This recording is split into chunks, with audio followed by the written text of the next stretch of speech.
Bonjour à toutes et à tous et ravi de vous retrouver sur notre chronique hebdomadaire avec cette semaine évidemment la folie de l'or qui continue, qui ne s'arrête pas, même si bon, parfois il y a des hauts et des bas, mais c'est vrai que globalement on entend encore et toujours beaucoup d'investisseurs dire il faut absolument acheter de l'or, c'est la fameuse valeur refuge. Alors après les bulles qu'on a déjà, je dirais, dénoncées, on a vu que ça s'est avéré, donc sur le marché obligataire, la fameuse bulle obligataire, sur les obligations d'État, la bulle sur le yen, sur le franc suisse, on a une nouvelle bulle qui est en train de se mettre en place, c'est évidemment la bulle de l'or. Alors bien entendu, ça fait déjà quelques temps qu'on avait annoncé cette bulle, alors il y a eu des hauts et des bas en fonction de l'actualité économique, mais là de nouveau on a dépassé il y a quelques jours les 1250 $ l'once, donc on se dit ça y est, on pourrait aller au-delà, et certains rappellent bien entendu que en 1980, si on raisonne à prix constant, c'est-à-dire en fait à dollars constant, le dollar d'aujourd'hui, l'or aurait atteint 2000 $ finalement l'once au prix de 1980 pour aujourd'hui, donc on voit bien qu'on a encore de la marge, du moins selon certains. Et c'est là le problème, parce que bien entendu, l'or est généralement une valeur refuge contre trois grands dangers. Premièrement, une récession mondiale, et là on voit il y a 4,5% de croissance mondiale, donc on est très très loin de la récession, donc première déconnexion, première bulle. Deuxième argument qui pourrait justifier la hausse de l'or, c'est un krach mondial, donc d'un point de vue boursier. On voit que même s'il y a des hauts et des bas, on est quand même très loin du krach, on a bien redémarré, on va continuer de redémarrer, puisqu'on en reparlera, mais on voit un CAC 40 toujours à 4005 pour l'année prochaine, donc on en est très loin. Et puis troisième argument, c'est évidemment l'hyperinflation.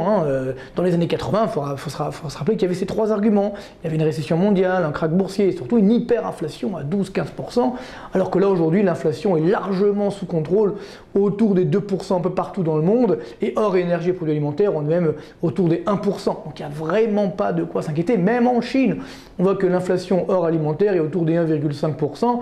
Donc tout ça montre bien que ces arguments qui justifient la hausse de l'or ne sont pas là. Donc attention, c'est une bulle, sachant que ce qu'oublie de dire ceux qui rappellent les cours de 2000 $ l'once pour les années 80, oublie de dire que justement, ensuite, une fois que la croissance a redémarré, l'or s'est effondré. En quelques jours, l'or s'est effondré. On le voit, si on raisonne à prix constant, 2000 $ l'once, on n'y est toujours pas. Donc quelqu'un qui a acheté effectivement de l'or au sommet de la bulle en 1980 n'a retrouvé sa mise qu'en 2006. Si on raisonne donc à prix courant, et si on raisonne à dollar constant, alors là, on n'a toujours pas retrouvé la mise du début 1980. Donc ce qui veut bien dire que, attention, aujourd'hui, comme ça a été notre devoir de vous dire qu'il y avait une bulle sur le marché obligataire, c'est aussi notre devoir de vous dire qu'il y a une bulle sur le marché de l'or aujourd'hui.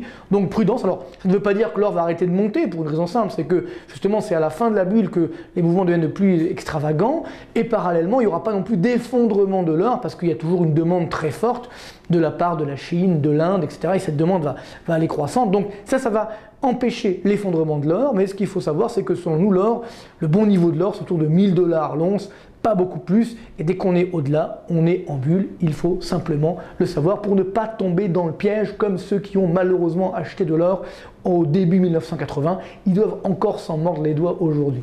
Bonne journée, bonne semaine et à très bientôt.